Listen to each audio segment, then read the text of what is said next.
Message को ध्यान से समझेंगे तो दो चीज़ की तो गारंटी है। कुछ लोग जो धर्म को नहीं मानते हैं वो भी इस वीडियो को देख रहे होंगे, इसलिए हम साइंस बेस्ड एग्जाम्पल भी देंगे। छठ पूजा जो भी करते हैं, छठ प्रेमी जो हैं वो इस वीडियो को ज़रूर देखें। परमपिता परमेश्वर पर डिपेंड करता है ना कि अगर दूसरा रास्ता अपनाएं तो हमें और ज़्यादा मिल सकता है। वो क्या रास्ता है? कोई भी जीव में माँ जो होती है हमेशा अपने पुत्र की रक्षा करती है, सुरक्षा करती है, विकास के लिए ही हमेशा सोचती। बिहार को ही देख लीजिए, यदि हम पुत्र धर्म का पालन करेंगे तो हमें हर प्रकार की सुविधा मिलेगी ही मिलेगी। लेकिन कोई लॉन्ग टर्म प्रोजेक्ट ले ही नहीं रहा है, डिप्रेशन ही नहीं आएगा तो सक्सेस गारंटी है। दोस्तों नमस्कार, यह वीडियो उन सभी को देखना चाहिए जो पूजा पाठ में विश्वास करते हैं, माता पिता को आदर देते हैं, माता पिता में विश्वास करते हैं, ईश्वर को सर्वशक्तिमान मानते हैं और ईश्वर से कुछ पाना चाहते हैं। हमारी गारंटी है कि इस वीडियो को अगर लास्ट तक आप देखेंगे और मैसेज को ध्यान से समझेंगे तो दो चीज़ की तो गारंटी है, आपको कभी डिप्रेशन नहीं आएगा। दूसरा चीज़, आपके परिवार में हमेशा खुशहाली रहेगी, आपके समाज में हमेशा खुशहाली रहेगी और आपके देश में भी हमेशा खुशहाली रहेगी। शर्त यही है कि मैसेज को समझना होगा और उसको फॉलो करना होगा। दोस्तों कुछ लोग जो धर्म को नहीं मानते हैं वो भी इस वीडियो को देख रहे होंगे, इसलिए हम साइंस बेस्ड एग्जाम्पल भी देंगे।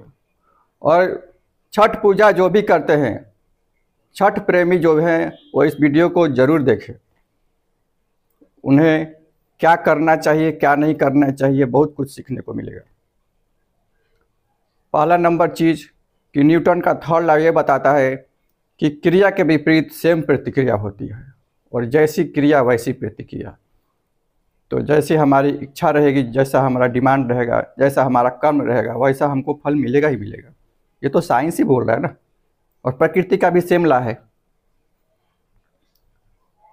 तो साइंस तो गलत हो नहीं सकता है। तो हमेशा याद रखिए कि हम जो कर्म करते हैं उसका हमको प्रतिफल मिलता ही मिलता है और वैसा ही मिलता है, भले आज मिले या कल मिले। नॉर्मली जब हम कोई पूजा पाठ करते हैं, कोई भी देवी का आराधना करते हैं या देवता का पूजा करते हैं, भगवान का पूजा करते हैं, तो हम क्या मांगते हैं? पर्सनल डिमांड करते हैं, पर्सनल डिमांड। वो भी स्वार्थी बन के, हमको पुत्र दे दो, बेटा दे दो, बेटी दे दो, जो भी है, धन दे दो, दौलत दे दो, स्वर्ग दे दो। तो ये तो माँ का इच्छा पे डिपेंड करता है ना, परमपिता परमेश्वर पर डिपेंड करता है ना कि आपके कर्म के अनुसार वो क्या देंगे। जबरदस्ती तो हम ले नहीं सकते हैं। हाँ, अगर दूसरा रास्ता अपनाएं तो हमें और ज़्यादा मिल सकता है। वो क्या रास्ता है? हम ये कर सकते हैं कि माँ हमें अपना श्रवण कुमार जैसा पुत्र बना लो। और कोई भी जीव, मनुष्य भी जीव ही है, कोई भी जीव में माँ जो होती है हमेशा अपने पुत्र की रक्षा करती है, सुरक्षा करती है, विकास के लिए ही हमेशा सोचती है। उसका बस चाहे तो स्वर्ग से भी ज़्यादा सुख उसको प्रदान कर दे। आज का बेटा चाहे अपनी माँ से या जगत जननी से, जगदम्बिके से, अर्थ तो चाहता है, स्वार्थ तो चाहता है, लेकिन आज्ञाकारी पुत्र नहीं बनना चाहता है। धन चाहिए, दौलत चाहिए, शोहरत चाहिए, विकास चाहिए, पर्सनल विकास चाहिए, लेकिन आज्ञाकारी पुत्र नहीं बन सकते हैं। यदि आप आज्ञाकारी पुत्र बनोगे, ये बोलोगे कि माँ हमको अपना आज्ञाकारी पुत्र बना लो, तो जब आपको एक प्रिय पुत्र बना लेंगी तो आपको सोचिए कितना सुख, कितना शोहरत आपको मिलेगा। आपको कभी डिप्रेशन नहीं आएगा क्योंकि आप माया से ऊपर चले जाएंगे। स्वर्ग नरक की इच्छा तक आपको खत्म हो जाएगी क्योंकि माँ का आदेश ही सर्वोपरि है। और माँ से तो जबरदस्ती कह नहीं सकते हैं कि माँ हमको स्वर्ग दे दो, स्वर्ग दे दो। इसलिए फर्स्ट नंबर कर्मयोगी बनने का कोशिश करें, क्योंकि भगवान या ईश्वर हमेशा यही बोलते हैं कि कर्मयोगी बनो। भगवान श्री कृष्ण अर्जुन से ये नहीं बोले थे कि केवल पूजा करो मेरा और कर्म छोड़ दो। कर्मयोगी बनिएगा तो ज़्यादा बेटर रहेगा। बिहार को ही देख लीजिए, बिहार में पहले नालंदा जैसा यूनिवर्सिटी था जहाँ विदेशों से पढ़ने आते थे लोग। वहाँ कर्मयोगी, ज्ञानवान, मेधावी लड़के वहाँ से निकलते थे और आज के डेट में भी आईएएस, आईपीएस या अधिकारी वहाँ से ज़्यादा निकलते हैं, लेकिन उनको अपना गोल तक पता नहीं होता है। वहाँ के लोगों को गोल भी पता नहीं है। इतना कर्मठ, इतना ईमानदार, मेहनती होने के बावजूद भी राज्य का विकास नहीं हो रहा। क्यों नहीं हो रहा है? क्योंकि सबों को अपना स्वार्थ पड़ा है कि हमारा विकास चाहिए। और कर्म कैसा करेंगे?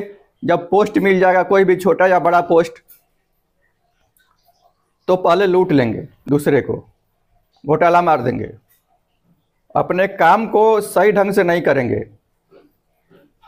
तो हम केवल पूजा करेंगे, पाठ करेंगे, वो तो हमको कंपलसरी है, लेकिन हम एक पुत्र धर्म का जब पालन ही नहीं करेंगे तो हमारे घर में, हमारे समाज में और हमारे राज्य में, हमारे देश में धन वर्षा, सुख वर्षा कैसे आएगा?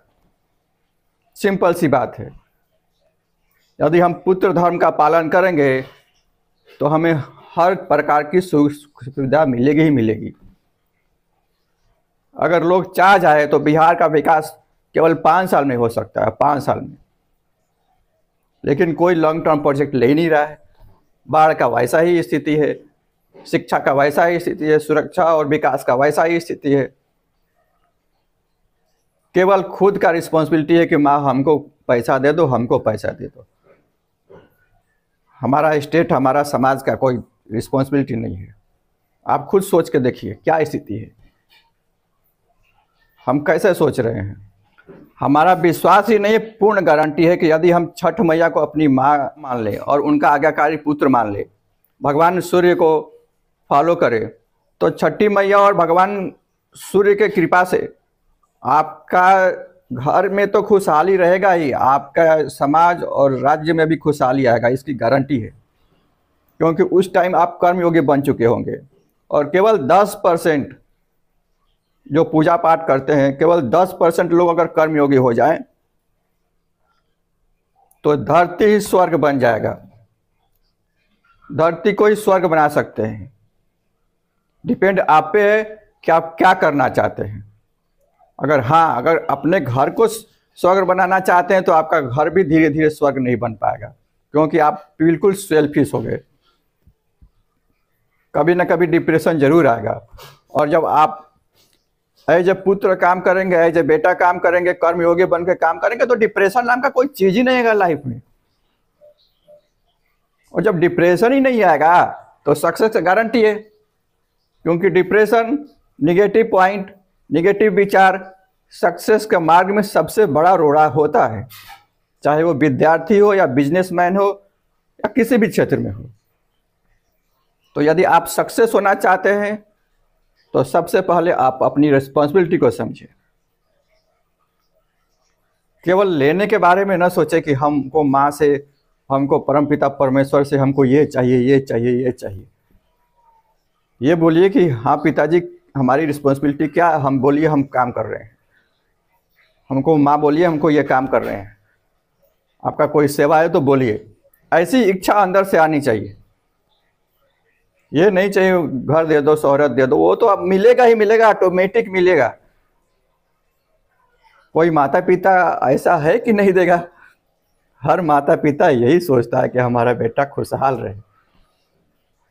हर जीव भी अपने संतान की सुरक्षा और विकास करता है। हर जीव भी यही चाहता है कि उसका बेटे का विकास हो। तो हमारा रिक्वेस्ट यही है कि आप अपने लिए तो सही, लेकिन एज ए पुत्र काम कीजिए तो आपको हर सुख मिलेगा। और आपको वीडियो का मैसेज कैसा लगा आप कमेंट करके ज़रूर बताइएगा। और आपको अच्छा लगा हो तो दबा के शेयर कीजिएगा, क्योंकि इससे दूसरे की भी भलाई हो सके। और रिस्पॉन्सिबिलिटी भी समझिए। समाज के प्रति अगर रिस्पॉन्सिबिलिटी नहीं समझेगा तो समाज का विकास नहीं होगा। बाकी आपकी मर्जी। Thank you.